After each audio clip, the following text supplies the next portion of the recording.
When you walk into a beauty supply store to buy makeup or skincare products, your customer journey is determined by a preformed guide, which can be based on ingredients that are currently great for your skin, something you've seen someone talk about on Instagram, or something you're trying to treat.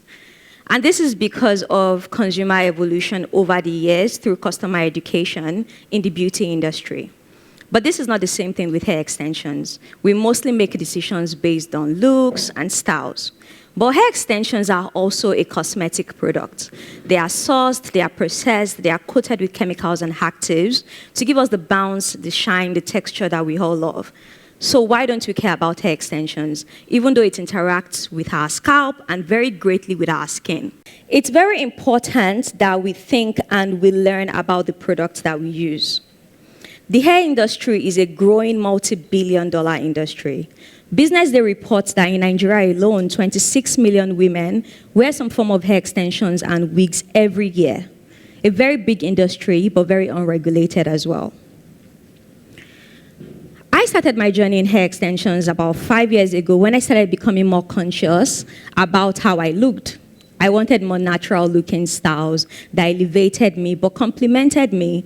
I was removing myself from the Brazilian and Peruvian hair aesthetic that was raving at the time, and going online showed me that there were actually a lot of women who wanted natural looking styles, but the supply was very limited. So I started the business and we've operated successfully and profitably for years. However, something happened a couple of years ago, few years ago, that stopped me in my tracks and moved me from this entrepreneur that just cared about selling hair extensions into this person that is now passionate and obsesses about the quality of the hair extensions, the safety of it, the ethical sourcing of it. So with hair extensions, it's like you can wake up one morning and decide that you want to sell hair extensions. And with sites like Alibaba and Co., you can always just source the hair extensions however. So let's start by what should be the elephant in the room, the opacity of the hair industry, which means that consumers have very little education or little information about the products that they buy. It means that you don't make decisions based on, oh, these manufacturers, they source the best hair. These manufacturers, their texturing formulation is the best and it wouldn't cause my skin to react. This is a huge problem because we have customers who just don't know the danger they can find themselves due to the products that they buy. Now, if you use Instagram or Twitter here, then you probably know the hashtag what I ordered versus what I got. And I can bet with you that 3 or 4 out of 10 times, it's someone calling out an hair extension vendor that sold them something that looks nothing like what they saw on Instagram.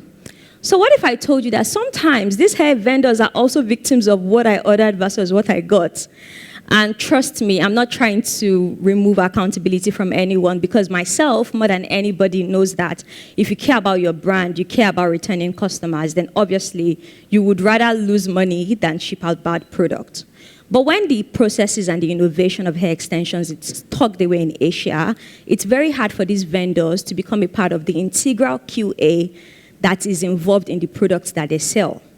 And when you ship any product from India or China, and it arrives the port in Lagos, then there's no return or exchange situation here. You're stuck with what you have. This is exactly what happened to me in 2020. Yes, the year that for some funny reason, even though we're all in the house, we're all doing all these TikTok, Instagram videos where women were purchasing so much hair. And my brand happened to have gone viral for one of our hair extensions globally, and women were ordering from everywhere. So we spent a huge chunk of money to order this product that was going viral from a trusted supplier. And when the product arrived, it looked nothing like what we've been selling, and it smelled terrible. And because of the amount that we spent, this time we had to open a formal query into why this is so and why this product, what is happening. This exposed us to all the layers of the hair industry, even more than we've ever been exposed to. It's a terrible blame game where everybody blames everyone. And personally, I started feeling uncomfortable. So my destiny is not in my hands. I'm just selling products that I really don't know, right? I started getting uncomfortable. And this led me into the rabbit hole to start researching, developing, and investing into creating something that I believe is what we deserve. Accountability, better product. But to also expose consumers like everyone here, because even if you're a guy, you probably buy hair for your babe, or your mom, or your sister, and so that we can demand better, and so that we can ask questions. So I'm going to tell you 3 reasons why you should care about hair extensions and wigs. The number one thing is that it's a cosmetic product. You should know what is inside the product and how it's better for yourself. Like, you should just know what you're buying. The second thing is that you should know about the source of the products that you're buying.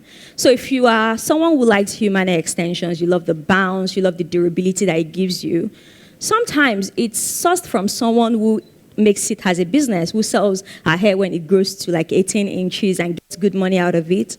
Sometimes it's sourced from a teenager who doesn't want to give her hair out.